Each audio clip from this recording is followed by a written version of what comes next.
Assalamualaikum warahmatullahi wabarakatuh. Saya Siti Iska Fauzia dari kelas Agribisnis 4B. Di sini saya akan sedikit menjelaskan mengenai metode pengembangan multimedia untuk memenuhi tugas multimedia bisnis. Yang terhormat Bapak Hasbun Naim Syadad, Eskom Mkom. Tahap pengembangan multimedia versi Luther Sutopo. Di sini ada beberapa bagian, yaitu ada konsep, desain, material, collecting, assembly, testing, dan distribution. Konsep menentukan tujuan, meliputi identifikasi audiens, macam-macam aplikasi seperti presentasi, interaktif, dan lain-lain. Tujuan aplikasi tersebut untuk informasi, hiburan, pelatihan, dan lain-lain, dan spesifikasi umum. Yang perlu diperhatikan pada tahapan konsep yaitu yang pertama menentukan tujuan. Untuk apa? Karena berpengaruh terhadap nuansa multimedia sebagai pencerminan identitas dari organisasi yang menginginkan informasi sampai pada audiens. Yang kedua yaitu memahami karakteristik user.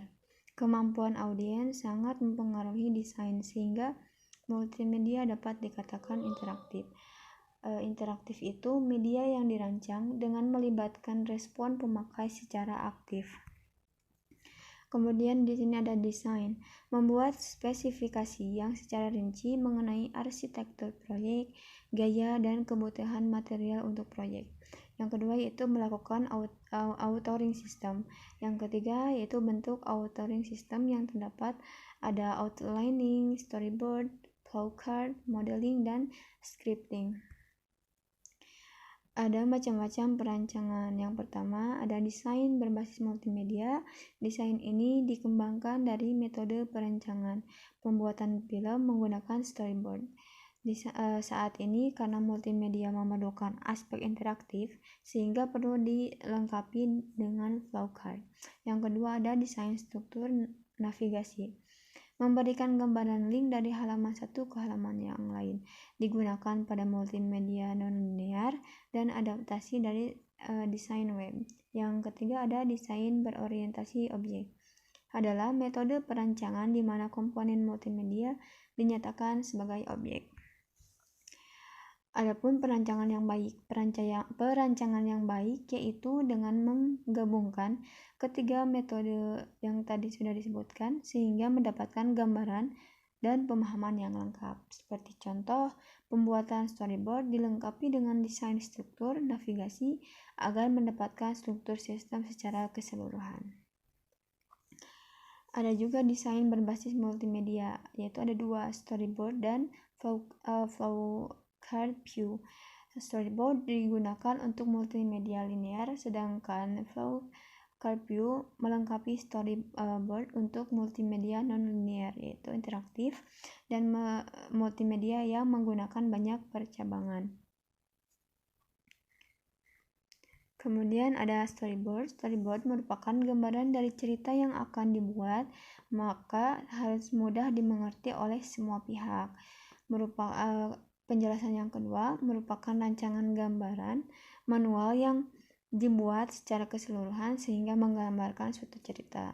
Ada juga yang menjelaskan bahwa storyboard itu merupakan deskripsi dari setiap scan yang secara jelas menggambarkan objek multimedia serta perilakunya. Manfaat storyboard itu ada 3. Yang pertama untuk pembuat multimedia, untuk pemilik multimedia, dan untuk sponsor.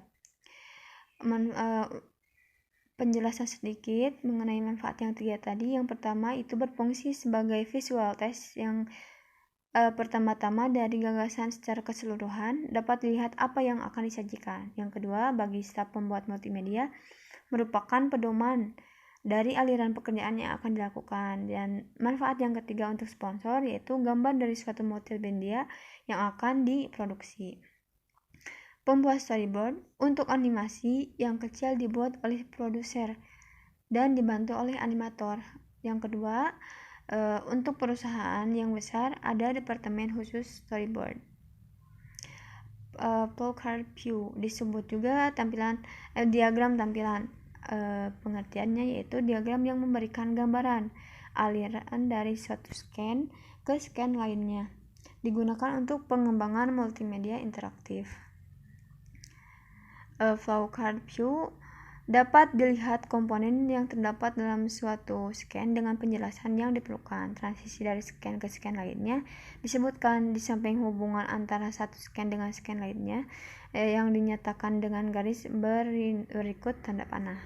Hotkey dapat berupa teks, image, atau button yang digunakan untuk menghubungkan scan satu dengan yang lainnya. Adapun di sini beberapa desain struktur navigasi. Yang pertama yaitu linear navigation model, hierarchical model, spoke and hub model, dan terakhir full web model. Yang pertama ada linear navigation model, digunakan sebagian besar oleh multimedia linear. Yang kedua yaitu diadaptasikan dari top down design. Yang ketiga spoke and hub model, hub yang dinyatakan halaman utama yang mempunyai hubungan dengan setiap node. Yang terakhir full web model, memberikan kemampuan hyperlink yang banyak.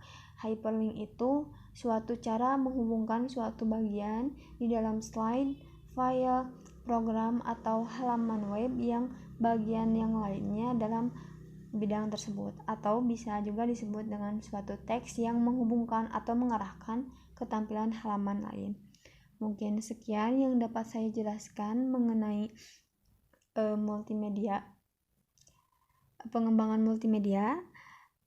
Sekian dan terima kasih. Wabillahi taufiq wal hidayah. Wassalamualaikum warahmatullahi wabarakatuh.